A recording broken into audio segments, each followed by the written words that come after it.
Hello, everyone, and welcome to Season 2 of Passionate People and Preposterous Peeves. I'm your host. Awesome interview. Do us both a favor and like, subscribe, and share this amazing piece of entertainment, because I'm here with the one, the only, Lafayette!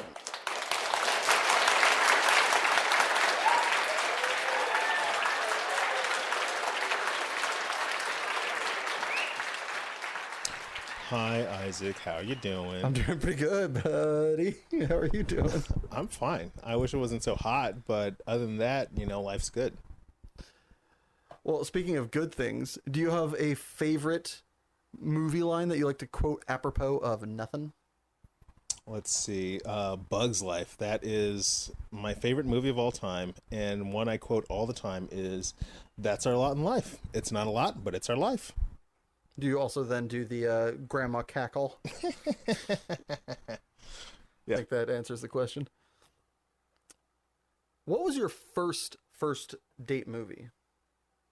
Different season. Not on the questionnaire.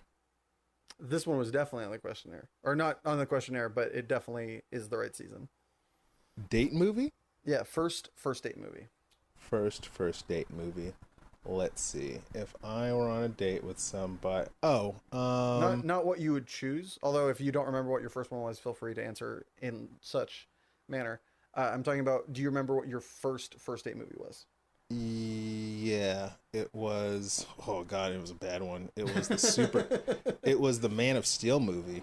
The new one with Henry Cavill. I think so. Yeah. Yeah. Came out in 2006, maybe 2007. Okay. Yeah, and me and this girl went to it, and we watched that movie, and we sat there, and you want to talk about awkward?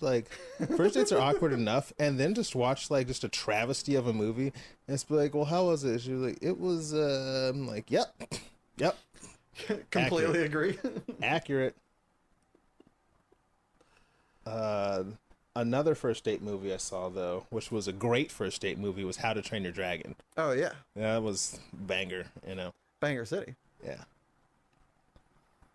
Speaking of favorites, what's your favorite meal to make just for yourself, assuming cost and time are not relevant factors? Cost and time not relevant. Let's see. I am a big fan of just tacos. I'll just make myself some beef tacos. Beef tacos, simple. I got my avocado, I got my tomato, I got my beef. Takes 15 minutes or whatever, and we're just make 3 or 4 of those, however 5 if I'm feeling frisky. Do you prefer it to be ground beef, or do you prefer it to be just ground beef? Stop talking. Ground beef. Next question. What is your favorite non-exercise thing that you have to force yourself to do? Ooh, go to fucking VA appointments. I don't have, not appointments, but I'll be like, man, I should really do this thing. And I'll be like, I don't want to do this thing. And I just be like, I need more money. So let's go to the VA. Well, having more money is a good thing. Yeah. Sounds like a wise choice on your part. Who's someone you've never met, alive or dead, that you'd like to have lunch with? Kobe Bryant. Love Kobe. Kobe, I didn't know I had a hero until Kobe died. Was that 2 years ago? Yeah, because it was right before COVID happened. And Kobe epitomizes the idea of dedicating yourself wholly to something and becoming great at it. Take all the sacrifice you need to. If this is what you want to do, just go all in on it. And I love that. And I would just love to talk to him about, his, when he made this choice for himself, did he always think that he was that guy, et cetera, et cetera. Yeah, really learn from the guru himself. Yeah. What's your favorite non-traditional curse word? Muppet. So it's not really a curse word.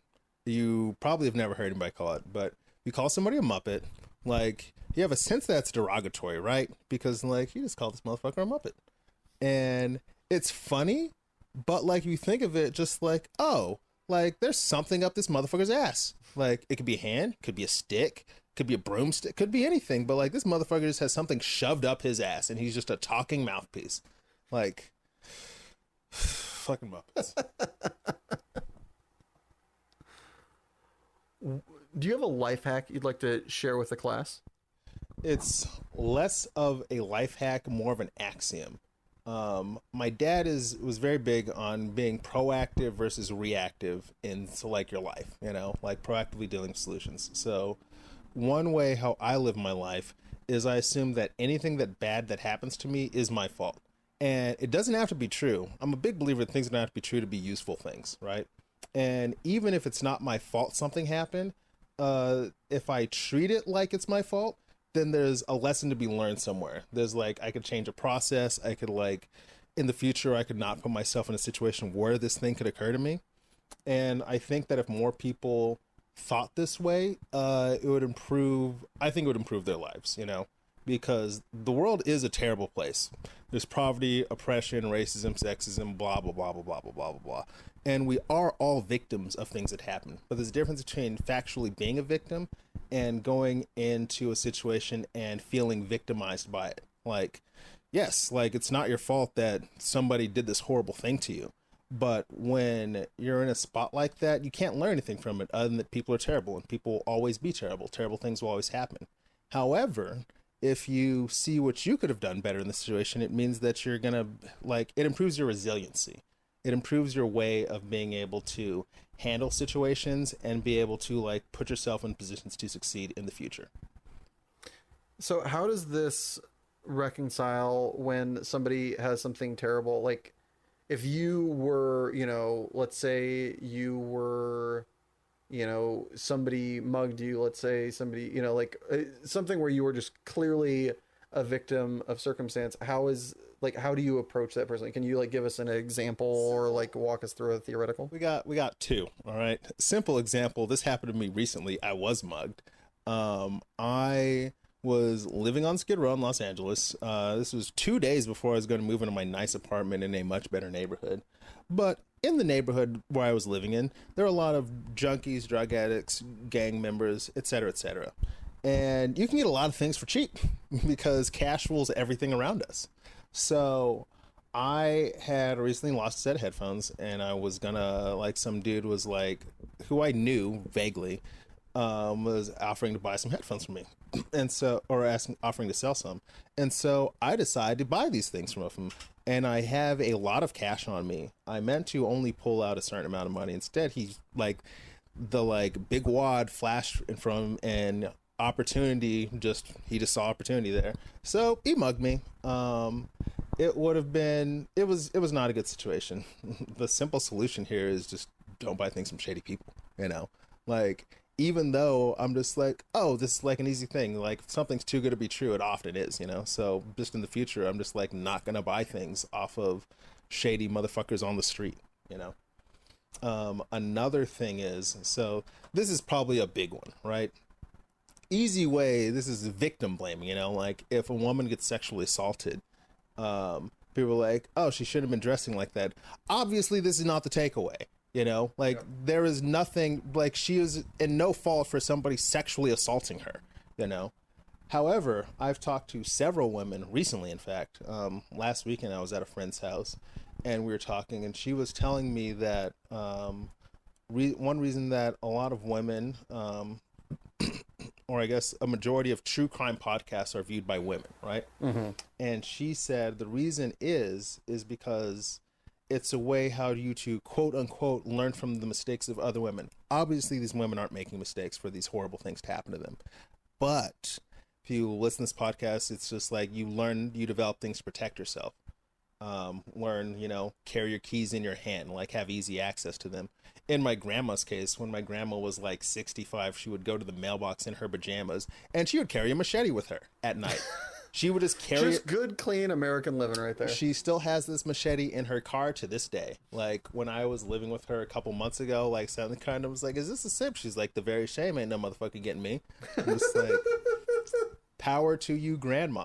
Is she ever gonna use the machete on somebody? Hopefully not. But it's a deterrent. It is an active deterrent. So if the situation were to occur, she just removes the idea out of somebody's head. Yeah. Active deterrent to the situation, being proactive in your life. That's really cool. Yeah, I'll have to try that out more, this axiom out more frequently. What inanimate object would you be best friends with were it sentient, do you think?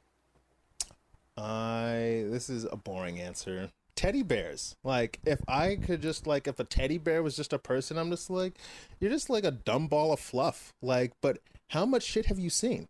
You know, like you just, like you're like, especially if it's like from some couple, they have a small child or whatever. You just like they have a teddy bear, and then one day it just gets up and walks out of this house. Like the stories it has of it's just in little girl's room, she's clutching it. You just hear mom and dad talking about whatever heinous bullshit is going on. Like teddy bear's got some stories to tell. Some stories to tell, and I'm here for it. So you would want somebody else's teddy bear? Absolutely. You wouldn't want your own? No. Somebody else's. Give me the gossip. Is it nicer being the Joneses? Like, maybe it's not so nice in their household. If you were a condiment, which condiment do you think you would be? I'm cheating, but cilantro. And if you don't know, cilantro, there's like a gene some people have where it tastes like soap to them. And the reason I choose cilantro is it's good or you fucking hate it. And I'm very much like a friendly person, but I know I'm a divisive individual. And so some people love me, some people hate me. And I think that cilantro just represents that. And I'm totally happy being this person, by the way. Like, let's not get it twisted. Self-accepted cilantro. Yep. What's a job at some point in your life you wanted to pursue but are very glad you didn't? As a child, people told me all the time that I'd be a great lawyer because I'm good at arguing, or I like to argue. Either one. Both are true. Older I got, I moved to LA, in my early 20s, met a lot of lawyers who did not like being lawyers, but they're trapped in their career fields for XYZ reason. And also I learned that the people telling me I'm a lawyer, I'd be a good lawyer because I'm good at arguing. I'm just like, that's the worst. Like, if you're a lawyer, you don't argue. You just do a lot of paperwork. It just sounds boring. It's miserable. You work with shitty clients. No. Lawyers, could not pay me. Do you remember the first thing that you wanted to be? Was it like firefighter, astronaut? Like back in the day, do you remember the first job that you were like, that's me right there? When I was a kid, and feel free to crucify me, I literally wanted to be who Elon Musk is right now.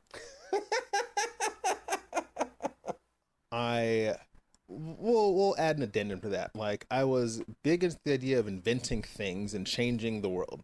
I remember I lost a game of Foursquare when I was like in kindergarten, and they were like, it's out. And I'm like, it's definitely, and they're like, it's out. And I just came up with the idea of instant replay. Instant replay existed when I was a kid, but I didn't fucking know that. And I'm just like, this would make the world so much better. For instance, 4-year-olds wouldn't lose at games of Foursquare unjustly. Most importantly, the 4-year-olds at my kindergarten would not lose unjustly. Not that that is necessarily me, but it totally is me.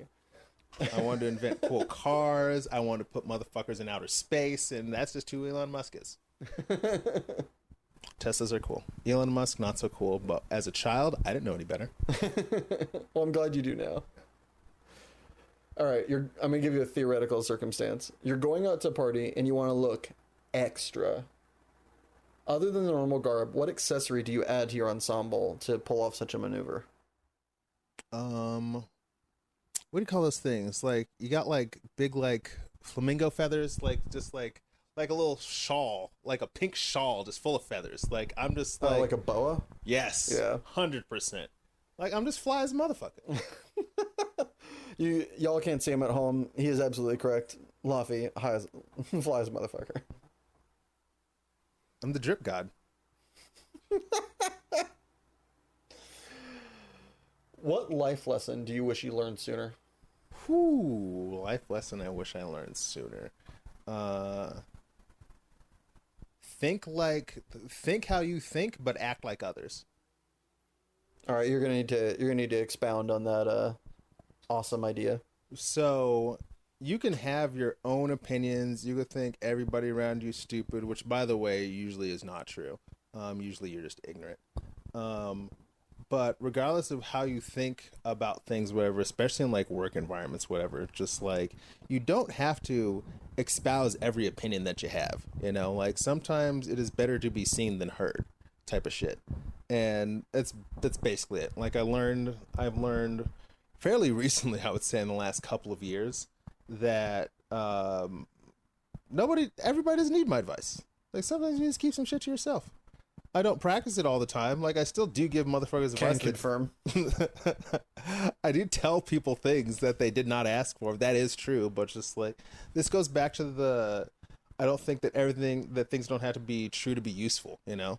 The corollary of that is true. Just because something's true doesn't mean it's useful to somebody, because somebody may not be in a position in their life or just in the moment where they're receptive to something that you're trying to tell them, you know? Maybe they're mad. Maybe they just feel like you're just, you know. Maybe it's a fact that cilantro is not tasty to 50% of people, and that literally doesn't matter. Yeah, you know. So yes, you don't need to just keep some shit to yourself. Just keep some shit to yourself. Who would you want to play you in a movie of your life? Pick the time period and the events that are to unfold on said screen. This is like the easiest thing. So, Donald Glover has this album. It's the Camp album. And he said later in an interview, he wrote it for like young black kids that felt like he did when he was their age, you know? And I'm just like, yes, you know, just like you're a nerdy black kid when it's not cool to be a nerdy black kid because all the other black kids, you know, like hood, gangster, athletes, whatever. And it's like, no, I'm just a fucking nerd. And he gets it. Like, he gets it, and he's portrayed this character on television shows before, you know? And the time period of my life would definitely be high school, you know? I'm a very different person now than I was then. I was shy. I was awkward. I still had friends. Like, I still had charisma, but, like, it was bottled up. I didn't know how to use it, you know? And I often came off, you know, like, it was obvious that I wanted attention, didn't know how to get it. And like, even if I can't like think of specific moments or whatever, he would just be the perfect person to play that role. You know, just young, awkward high school kid, doesn't know how to be a real person, you know, doesn't know how to be a social person, doesn't know how to interact, doesn't know how to be popular. Wants all these things, is jealous of everybody else because they have it, looks down on them as like shitty teenagers do. But then you get older and you're just like, oh, I get it now. Also, like, one of the benefits with Donald Glover as your choice in casting is that if he does a tight shave, he goes back to looking like he's 17 every time. Yeah. He like, with the mustache, he looks like a very like fine 30-year-old bottle of wine. Yeah. The second he shaves, it's like, I need to see some ID, sir. I know it's just Budweiser, but I don't believe it. Yeah. What poor man luxury do you still enjoy to this day? Poor man. So, malt liquor. Okay. Like, I heard a stereotype about black people. Hear me out. And malt liquor, and I just never really got it. And then someone gave me, you know, like an 89-cent tall boy can of Old English. And I'm just like, why would I ever drink this piece of shit? And then I drank it, and I'm just like, holy fuck. This is incredible. It's strong. The bums got it right. The bums got it right. They knew what they were doing. It's cheap. It tastes good. Like, Still Reserve tastes like trash. Old English, that shit's fucking delicious. I will die on that hill. And you'll die drunk and it'll be delicious. And it'll be delicious. I'll be happy. Or really fucking sad. Either way. What media, whether it be book, graphic novel, TV show, or movie, have you been putting off that is next on your to-consume list that you can't wait to break open? Currently there's this anime called Ranking of Kings. I have not watched it. I have heard only fabulous reviews. I think I watched half of the first episode. It looked weird, but it looks This is the one that looks like the anime equivalent of Babar, right? It seems like nice, decent thing, wholesome occurrences are only going to be what is displayed. Yeah. It's Heads like up, weird. It's not. Yeah. It's weird. Like, the main character is like this like 9-year-old kid who's like, he's shaped funny. I believe he is deaf and kind of mute, you know? And he has like a talking, like, I don't know if it's a ghost or a carpet or some shit. There's some talking little demon figure that he has as a companion. And he's like, I guess in some competition to be a king or some shit. It looks fucking bizarre. I have only heard the most insane rave reviews about this show. And I'm like, are we looking at the same thing? And so I just have to watch this because the FOMO is getting real. Yeah, I've heard only good things about it as well. So let me know what you think of it, and I'll let you know what I think, because it's also next on my to consume list. All right, and lastly, before we throw it to commercial break, if you could have listeners of this podcast hear one song you were choosing, which would it be?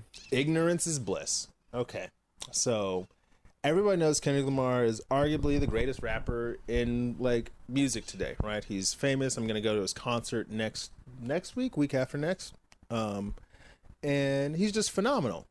Ignorance is Bliss is the song that Dr. Dre heard and got him signed. It is a song about, you know, like being young, being like a pseudo gang member, you know, like just going out partying, like getting into like crime and shit and everything. But the hook always ends with ignorance is bliss, because he knows that like the things that you're doing for fun, running with your homies in the streets and everything, it's fun, but you don't know the cost that you're paying later in life. You know, you don't know. It's like my dad, he used to work at halfway houses, and he would tell me that he would talk to a lot of the criminals who were there, and he said smart, brilliant people, and he says later in life they all realized that they were destroying their community doing the things that they were doing. And even though the song doesn't quite touch on all of that, it's number one, it's just fucking fantastic. It's such a good song, and it gives you like a small peek into the hood environment. Rad. All right, and with that, we're gonna throw it to our first break. Feel free to stick around and enjoy this totally real commercial, or take a minute to enjoy Ignorance is Bliss by Kendrick Lamar. Or if you really wanted to hear a song from a previous episode, check out the playlist on Spotify, Passionate People and Preposterous Peeves podcast song Rex. It's a long title, I know. Don't worry, there's a link in the description. Either way, see you in a jiffy. Do you ever find yourself doing a mundane activity with nothing to keep you from gouging your eyes out or sticking a pencil through one ear and out the other? Well, then perhaps I could introduce you to music. Music comes in a variety of different types, flavors, and colors. Theorists say that it's the best thing to introduce to your life since food. So go out and get some and make your life just a little bit more bearable. Welcome back, everybody. So, LAUPH, what is your passion? I really fucking love One Piece. It is the greatest anime of all time. Everybody's like, it's too long. I'm just like, look at every One Piece fan. We've been watching this for, 5 to 25 years. And we're just like, it's amazing. They're like, it's too long. I'm just like, there's not enough of it. There needs to be more. Like, what is your deal? What's your hang up? Like, get over it. Like, it's the best story ever told. It's the best story ever told. I'm sorry. I'm not sorry. You're done. When did you get introduced, and how did you get introduced to such a phenomenal series, in your opinion? So I believe it came out on 4Kids. Terrible. It was, the initial adaptation was really fucking bad. I think I was in high school. I watched like a couple episodes. It was goofy. The art style was unique, so I was kind of in. And then I saw my favorite episode this day. I believe it is episode 24, where, long story short, like one of the dude's crew members, he wants to be the world's greatest swordsman. The world's greatest swordsman just shows up out of nowhere, challenges him to a duel, loses badly. It's disgustingly bad. Like, it wasn't. He just gets mopped. It's like a mockery, you know. Like he pulls out his, like, he has like a Jesus piece on his neck, like a cross. Pulls out like a 2-inch blade, and he's just like, "This is the smallest thing I have." You know, like, I don't want to like fuck you. Like, it would be rude. And he's just like, "Are you kidding me?" And he fights, and he just like destroys him. Yeah. And there's like, I can't get into all of it, but there was like so much good dialogue and everything, and like he like stabs him, and he's like, "Why don't you step back?" And he's like, "Well, if I step back, nothing means anything." He's like, "Well, that's just defeat, and you'll die." And you're just like, "Yeah, like, fuck it. If I die, I die." He was like, if I die, that's fine." He was like, "But if I step back, I just gave up on all my dreams." Dude, he's just like, kind of respect that. I'm gonna pull out the big sword now. And he pulls out the big sword, and he breaks both of his blades, slashes him twice or whatever, and dude like falls into the ocean. And his captain thinks he's dead. His captain watched the whole thing because he knew that it was important to him that he like do this on his own. And like Mihawk, the greatest swordsman in the world, he's just like he's not dead. He's like, and I kind of like this kid. He's like, and he announces, he's like, yo, he's like, I will maintain the title of the world's strongest swordsman until you can challenge me one day. I want to see what you got. Like, show me your gusto. Yeah. And it was amazing. But so I ended up not watching the show for a long time because of just real life and everything. And then several years later, after I got out of the military and I'm back in LA, I made some, like, I had like an online friend group. We talked about magic and stuff. And this cat from Australia was like talking about how great One Piece was. And I was like, oh, I remember the show. And I'm no stranger to reading and watching shit out of order. I read all the Harry Potter books out of order. Like, literally I read first, 5, second, fourth, third, then 6 and 7, and it was fine. So I just start watching in like the middle of the show when everything is happening, and I was so enraptured by everything that was going on because it is a goofy show. There's a lot of gags, there's a lot of humor, like the characters are silly and everything, but there's like this subtle through line of very like dramatic things going on, like every arc in the show. So let's talk about the show. It's a pirate show. It's about this kid who wants to be the pirate king, like the pirate who actually travels around the world, goes to all the islands and everything, and he'll just be the pirate king so he can be the freest man in the world or whatever. And on his journey, they go to different islands, and every island has its own unique culture, like its unique hierarchy and stuff, and there's always some like conflict or whatever, but you always see that while everything's happening on the surface, there's very relatable real world struggles going on in these islands, you know? Like, you'll see slavery, you'll see oppression, you know? Like, when you have a flashback to when the main character was a kid, you see that he's living with, like, some bandits or whatever. And there's this area called the Gray Terminal, which is modeled off of something real, like that's real in the world. There's this place in the Philippines that's like a smoking mountain just full of heaps of garbage, you know? And it's like the most awful thing you can imagine. People just live there, and this is just in Luffy's hometown in the One Piece world. And right next to the Great Terminal is where all the nobles live, and they live in what looks like a utopian society. It's like very juxtaposed. You have juxtaposed. There we go. You have all these people living high and mighty, and next to them there are people living in abject poverty, just struggling to survive. Yeah. And you see this all throughout the show. And another cool aspect of the show is that our main cast of characters, you know, they're pirates. Pirates aren't good people, you know, they're criminals. And they don't shy away from this. They never do any villainous activity, but whenever they're in a country saving people, whatever, they're like, are you guys friends or enemies? And they're like, you decide that for yourselves. They're like, we're criminals. We just do what we want to do because we can do it, you know? Yeah. And the show, even though they're clearly like good guys, quote unquote, that you root for and bad guys, it really plays with the idea that, you know, like the world government, the Marines, they're the people, like the world government's in charge of everything, and the Marines are there to protect citizens and to like stop piracy. But you see how like there's a lot of corruption going on there, and you see that there are a lot of bad pirates, but there's some good pirates, and it's just like goes into what does it mean to be good or bad. It really depends on where you're standing, you know, what's going on around you. And a label is not a title or a collar is not a like definitive moral stance exactly across the board. Yeah. Exactly. Like even some of the good guys, like, so I said I started watching this show in the middle of it when all the action's going on. The Marineford arc is arguably the greatest arc of anime of all time. It's the main conflict is the main character's brother, like adoptive brother, is set to be executed publicly, and his brother is on the ship of like the world's strongest man or whatever. And so you have this great pirate and all of his allies versus basically all the power of the Marines to execute this dude, and his crime aside of piracy is just being, you know, like the son of the pirate king. And it's, you know, like Japanese, so I don't know how like Japanese culture was, but, you know, some sins of the father, the son must pay type of shit. Yeah. Whatever. But this all happens, and Luffy's the main character. His grandfather is a vice admiral, but his grandfather like basically took his brother in, like he adopted him. And so he's sitting there on the sideline, and you see like the pain and anguish on his face because like he's Marine, and the Marines are the good guys, but he has to sit there and watch his son be executed. And when Luffy like goes and tries to save him, Garp like stands the way. He's like, "You got to get through me." And Luffy's like, "I don't care." And Garp could destroy Luffy easily, and he just can't do it.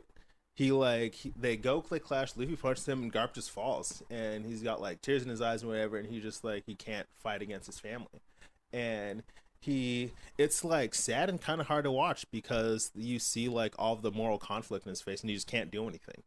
He's paralyzed by his decisions. And then when one of the marine animals actually does kill Ace, Garp is about to kill this motherfucker. Like he gets up and his boss like stops. He's like, "What are you doing?" And he's just like, "Hold me down or else I'm gonna kill this motherfucker like right now." He's like at a certain point he was like, titles and lances don't really mean anything. He was like, "Just hold me here, let this all pass." Blood is thicker than water. Blood is thicker than water. Darker than brass. Yeah.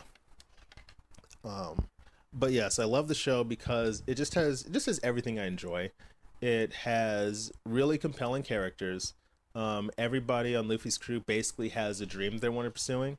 Like the navigator wants to like draw a map of the world. The cook wants to find like some myth, like there's a myth of this ocean where like all the fish in the sea are at, like his first mate wants to be the world's greatest swordsman, yada yada yada, etc etc etc. And so it's very romanticized. Like the opening couple chapters are literally called Romanced On, because that's really is. It's just a romantic tale, just the idealized version of a whole bunch of shit. But then you got slavery in there, like as a black man, it has one of the best arcs that deals with slavery and oppression, because you have one of the brilliant things about the way the dude Oda writes his story is that he'll parallel things, like there's the series is at this point broken up into like two halves, like the pre-time skip and the post-time skip. There's like a little 2-year time skip in the story. And a lot of the post-time skip arcs parallel the pre-time skip arcs. And in the pre-time skip, there's a part where one of Luffy's crewmates, she was working for this guy. He's a fishman, and fishmen are discriminated against because they're fish people, and fish people are gross, obviously, because you saw a man who walked in fish and be like, "Ugh, it's kind of fucking weird." It's tribalism. We know how it goes. And so this fishman dude, he's a supremacist. He thinks fishmen are better than everybody else because they're bigger, they're stronger, they can breathe underwater, yada yada yada. And he's oppressing, humans because he can do that. He's a big fish in a small pond, pun intended. And they beat him. We go on our merry little way. In the second half of the show, we see that we go to Fishman Island, and we understand the plight of the fishermen now. But there's this, we're introduced at the beginning of the arc to this big moral conflict. So there's this guy, Jinbei. He's a fisherman that helped Luffy try to free his brother, right? And they became very bonded, and Luffy wants him on his crew.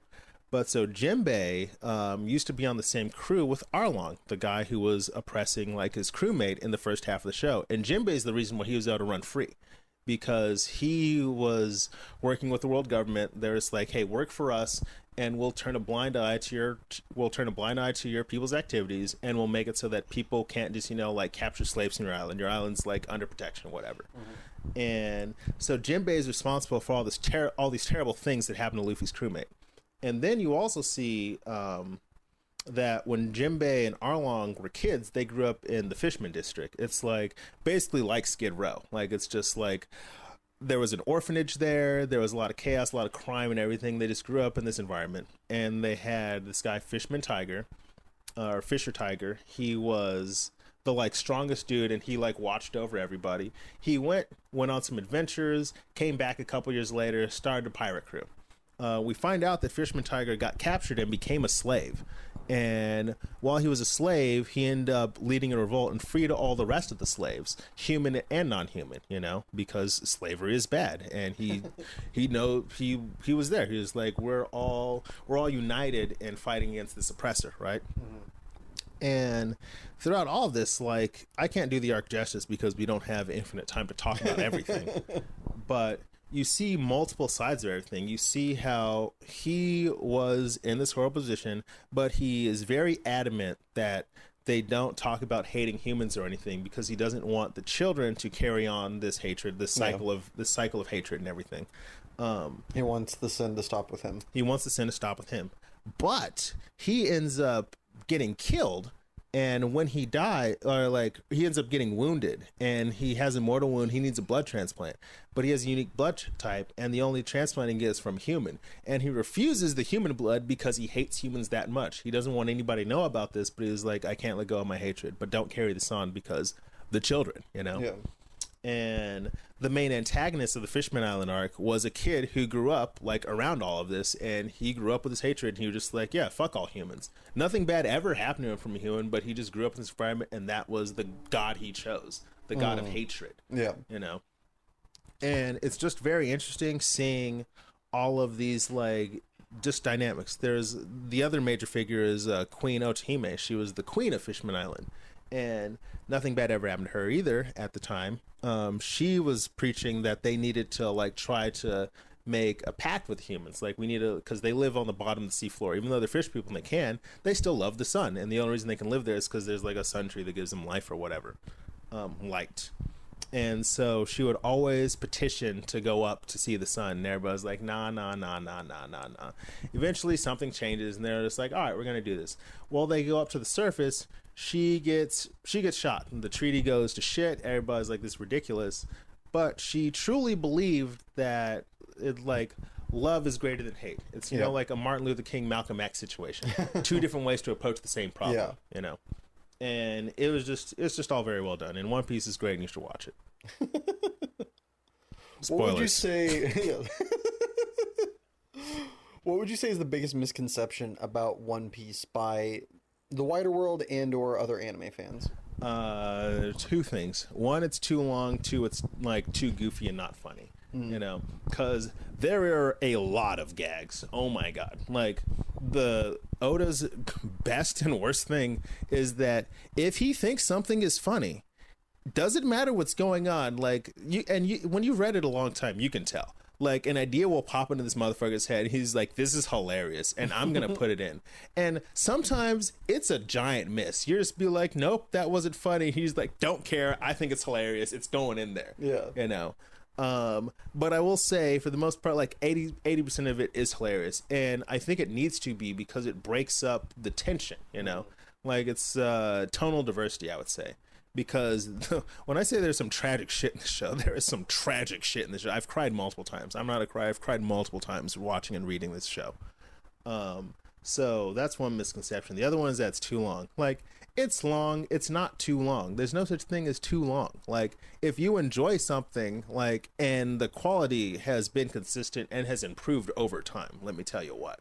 So, like, you're not going to be like, oh man, I just want to get to the good part. It's all good, and it all builds upon itself. Like everything, almost everything is necessary. And it's not like Naruto where there's like a ton of filler. There's a ton of filler in Naruto. One Piece is, this week we're going to get chapter 1059.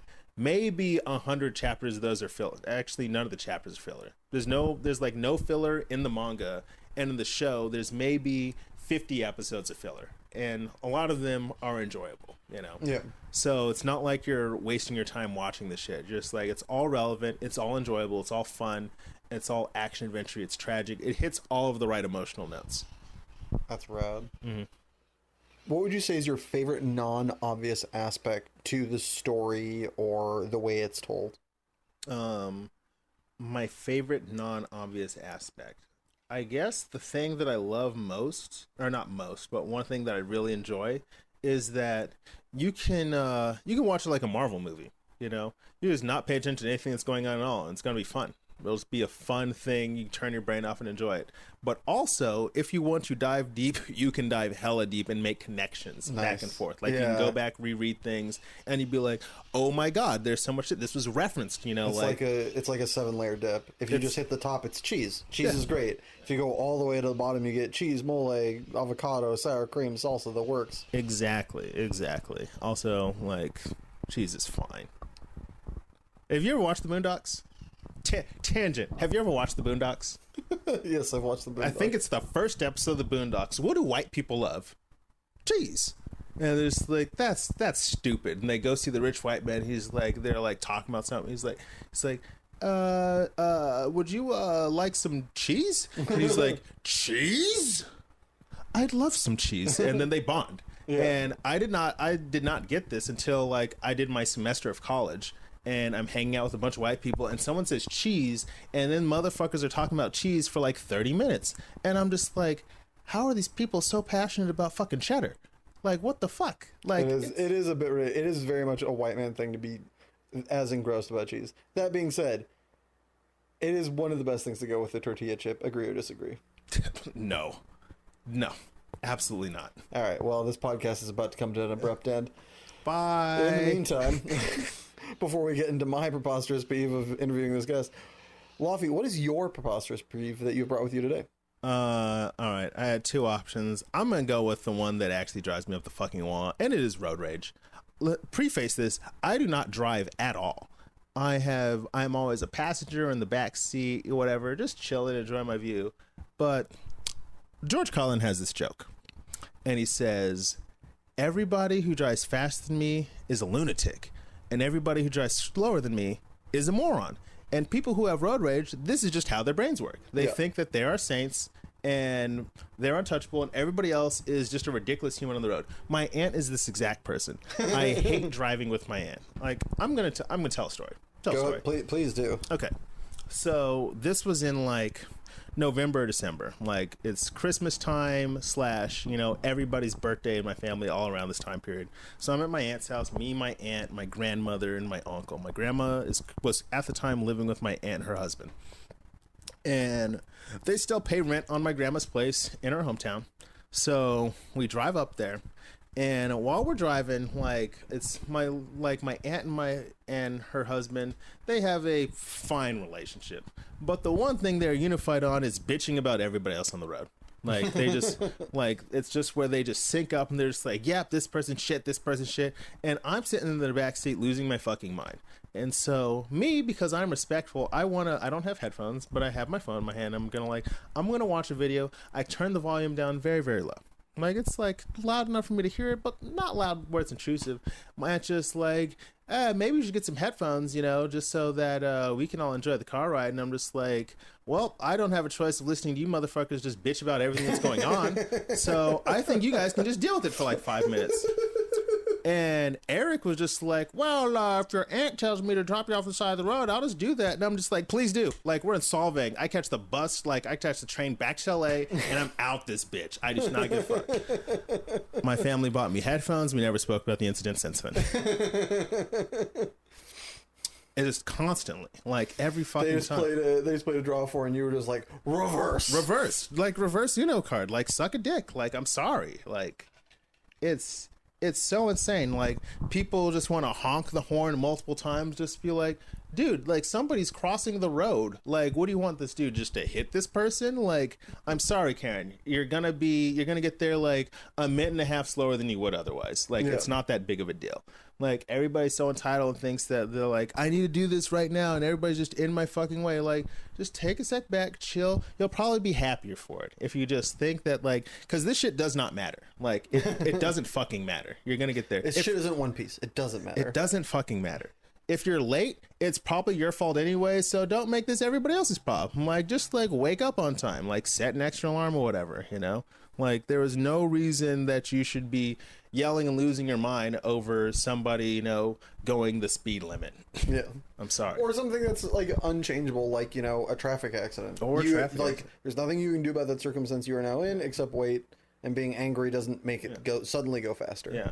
This idiot didn't use his blinker. Half the people don't use their fucking blinker. Like, you're not going to change his life by honking at him. Like, if anything, like, my dad told me the reason he doesn't have road rage anymore or tries not to act on it is because he said, seriously, he's like, if I had a gun, I would have shot that motherfucker. And he realized he was like, some of these cats do have guns. I could get shot. Like, maybe I should just calm the fuck down. That's great. I don't know. Just, when did you first notice this being? Was it like when you were on that trip? Like, when did it first come to light that this was like, holy God, this is sending me to the loony bin? Always. Since I was a child. Like, it always, like, before it made me uncomfortable, and as I grew older, it just made me mad. I'm just like, you're just a hypocrite. You're just like, because, like, people will complain about something and then do the same thing like 5 minutes later, and I'm just like, what is wrong with your brain? Like, does your brain not work? Like, do you not see that you're doing the same thing that you're yelling at everybody else about? Yeah. Like, there's just a lack of self-awareness that I just find absolutely appalling. True. You're absolutely right. The amount of times that I got called on that recently. We were doing a drive back where somebody they were driving in an exit lane and then ended up like kind of using it to swoop in front of somebody, and I got like angry. I was like, no, don't. I was saying this out loud. No, don't let him in. Like, make him pay. Like, as if that's like a moral system in place. And my friends are like, dude, he probably just forgot. I'm like, no, clearly. Cue 10 minutes later, I'm in the exact same scenario, and I can feel my co-pilot just looking at me with this huge shit-eating grin of like, see, motherfucker. And I was like, absolutely. No, I am that man. It's like we hold everybody else to these like incredibly impossibly high standards, and then we don't hold ourselves accountable when we do the same shit. And I'm just like, come on. Maybe it's a lack of mirrors. Maybe we need a rear view mirror, 2 side mirrors, and a self mirror so we can see ourselves in that circumstance. So we're actually fully aware of how much we're just like being incongruent. You know, it's like it's just indicative of like most issues in the world. I think where we just don't look outside of ourselves. We focus on ourselves at the exclusion of like everybody else in the world. We don't take into account their circumstances. Well, like, here's what I was going to talk about earlier, and everything becomes personal. Mm-hmm. There's so much of the time when driving, it's like, oh, you did this. This is something we've talked about off podcast before. If you did this to me, it's like, no, they just did that. You were just there, or you were just in the way, or you were just around them. Exactly. I remember I was driving home for Christmas up to Stockton from LA. I'm driving, just didn't see this person. I'm like, how much time, like setting my Google Maps or something like that. I drive, I almost hit somebody, they honk correctly until like notify me of their existence. I go, oh shit, stop. And then we keep coming to a light and I hear the honking. I just look over and she roll down the window. I'm like, I roll it down, like maybe I clipped her and I didn't notice. I didn't feel anything, but double check. And she goes, why'd you almost hit me? It's like, I didn't do it intentionally. Yeah. And also, this is my favorite thing because it's happened multiple times because I'm not the most amazing of drivers. I'm willing to accept that.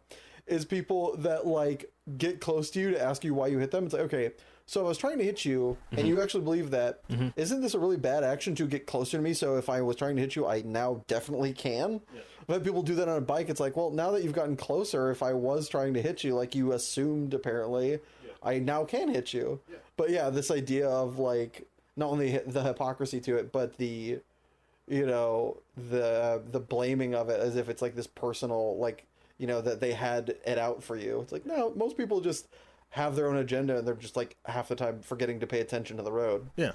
It's like on the one hand, like, motherfuckers are selfish, motherfuckers don't pay attention. On the other hand, you're also selfish and you also don't fucking pay attention. Everything would to be a motherfucker is to be human. Yeah. Everything would be, the world would be such a much better place if we realized that, our circumstances, other people probably have similar circumstances, and just be like, sorry, my bad, and just accept that. Just be like, you know what? Like, he probably didn't mean to do this. It's okay. And you're just like, I was not paying attention, and I'm sorry. It's all cool. And then we could just all just, go wherever we're fucking going. We'd probably get there on time because we're all in better moods now. I don't know. And with that happy and lovely note, we're going to head to our second ad break. But don't go anywhere, because when we get back, LAUPH is going to enter the lightning round. Christ. Having trouble staying awake? Oh, yeah. Wish you'd followed your dream so you had the give a crap necessary to meet your deadlines? Oh, definitely. Are you likely to be fired the second another warm body walks through that door and asks your boss for an application? Probably. Would you prefer to keep this shit sack of a job instead of explaining to Susan that you've been fired? I mean, I guess. Well then, let me introduce you to caffeine. Caffeine is a highly addictive substance that'll keep you jittery and energized to do any fucking stupid task for hours. That sounds like drugs. It is. Aren't drugs illegal? Not this one. So next time you feel like sitting on the sidewalk instead of at your desk, reach for a caffeine. Wait, you didn't tell me where I can buy it. 'Cause it's mother-loving everywhere, you blind Neanderthal. And we are back. LAUPH, are you ready to enter a lightning round?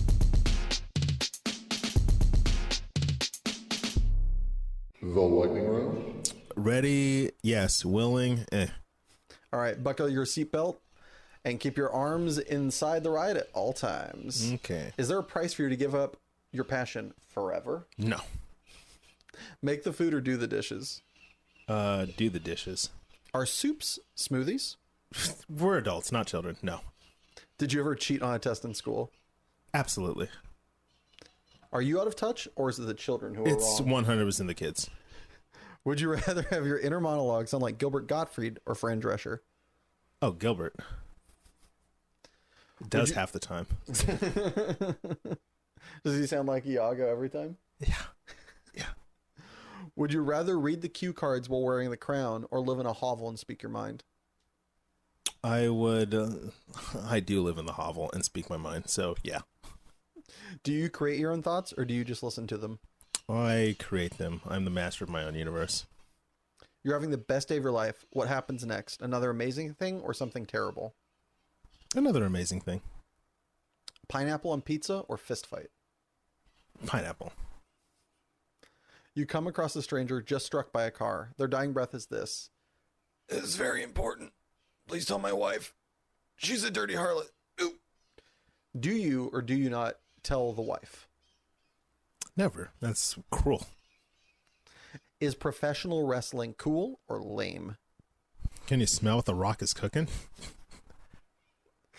Courtesy flush or light a candle? Courtesy flush. Can I have your pickle? No. Assuming there were no health or global effects to worry about, would you rather it always be dark or always be light? I think dark would make less people go crazy. So dark. Would you rather be completely made of eyeballs from the neck down, no eyelids, or be a remote-controlled Tonka truck from the neck down? You have the remote, but obviously lack the appendages to use it and must give the remote to a trusted individual. Remote control Tonka truck. Even if it is outside of my benefit, it's going to be fun. Brussels sprout flavored Mountain Dew or day-old lasagna milkshake? First one. Brussels sprouts are great. Is the universe finite? I believe it is expanding, so no. Does everything happen for a reason? No. It just happened. Get over it. Would you rather have a class of 40 students for 5 months or 20 students for 10 months, assuming the pay is the same? Ooh, that's hard. Let's go with the 20 students. More intimacy. You get like... No, I know what you mean, but the word intimacy there is like... it pops. I'm a dirty person. I don't know what to say. Could you eat 37 of your favorite food for $5,000 in a 1 hour time limit? 37? 37. Shrimp? How much time do I get? 1 hour. Let's go. Free money. Congratulations. Free money and free meal. What's not to love? Congratulations. You survived the lightning round. But before you move on to your prize, your favorite food is shrimp? Yeah. How would you have it? What was your preferred cooking of said shrimp? Fried. Deep fried? Yeah. Any zhuzh on top or just fry it? You Are we dipping in anything? you know my spiel on vanilla. So every food is perfect the way it is. If you need toppings, then it's just not that good. Fried shrimp is good as is. Seasoning is not a topping. Season your food. I'm looking at you white people. How would you season your shrimp? I don't cook. But it needs seasoning. All right, man. As a reward, since you have destroyed the lightning round, what lightning round question would you like to ask me and in turn be asked of future guests? Okay. Do tomatoes belong in a fruit salad? No! You can be wrong, and that's fine. It's your salad. I'll be wrong and eat my salad. Thank you. All right, man, as we come to the end here, anything you want to plug, shout outs you like to give, places people can find you or your content? I don't create contact. People I'd like to shout out. My good boy, Lucas Frank, who's been on this podcast before. Whoop, whoop, Lucas. I would recommend that you interview my friends Stephen Haker and Donald Barges. I think one would be a great guest and one would be entertaining for me to have you interview. Isaac knows what I mean. And watch some fucking One Piece. It'll change your life for the better. You'll just be a happier person with a more full life. Your dick gets bigger too. Well, you know, we could all go for bigger dicks. Mm-hmm. All right, cool, man. Well, What's an itch between you and friends? Good Lord. All right, as the train comes off the rails as we pull into the station, thank you, LAUPH, for being my guest today. And special thanks to my editor, Richard Ashford, and my composer, Joshua Gibbons. And thank you. Yes, you listening at home or wherever you found time to appreciate this. Time is the most precious commodity we have, and I appreciate you spending yours with us. And if you enjoyed this podcast, please subscribe, like, or just share it with a friend. Every little bit helps. Or if you already have and are out of episodes to listen to, don't worry, we put out a new episode every Monday at midnight on SoundCloud, YouTube, Spotify, and iTunes at Passionate People and Preposterous Peeves Podcast. And a very special thanks are due to our patrons, Sibeliello. And if you'd like to join said illustrious ranks and have your name read aloud, just head on over to patreon.com/Passionate People and Preposterous Peeves Podcast. And remember, folks, if your name is Kurt and you wear a skirt, are you less likely to be smiley, or is it just highly unlikely? Man.